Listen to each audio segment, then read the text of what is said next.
Supreme court का एक फैसला आया और उस फैसले के अकॉर्डिंग इस देश के मुख्य चुनाव आयुक्त की नियुक्ति जिस पैनल को करनी है उसमें प्रधानमंत्री, नेता प्रतिपक्ष और चीफ जस्टिस ऑफ इंडिया को रहना था।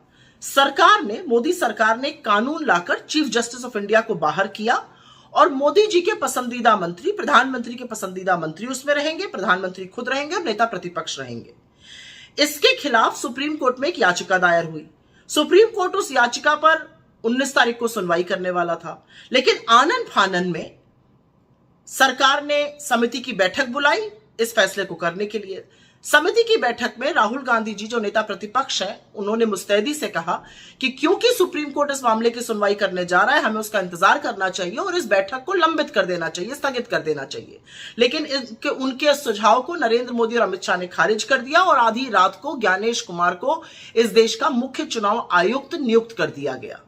डिसेंट नोट नेता प्रतिपक्ष राहुल गांधी जी ने इसमें दिया था। सब जानते हैं ज्ञानेश कुमार जी अमित शाह जी के बड़े पसंदीदा नौकरशाह रहे हैं। सवाल एक है, असल में सवाल दो हैं, और सवाल यह है कि ऐसी क्या जल्दी थी? अगर सुप्रीम कोर्ट इस मामले को सुन रहा था तो उसकी सुनवाई हो जाने देते, फिर नियुक्ति करते। ऐसी क्या दिक्कत थी चीफ जस्टिस ऑफ इंडिया के रहते हुए कि उनको निकालकर मंत्री को एक डाला गया, जिससे कि फैसला 2:1 रहे, जो सरकार चाहेगी उसी की नियुक्ति होगी।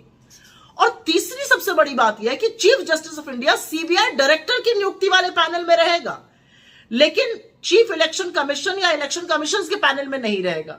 यह कहां का न्याय है? जिस इलेक्शन कमीशन पर, जिस चुनाव आयोग पर, जिस मुख्य चुनाव आयुक्त पर इस देश में निष्पक्ष चुनाव कराने की जिम्मेदारी है, उसमें नहीं रहेंगे। क्यों नहीं रहेंगे भाई? इससे क्या आपको कुछ अटपटा सा, अजीब सा नहीं लगता है? मुझे तो लगता है।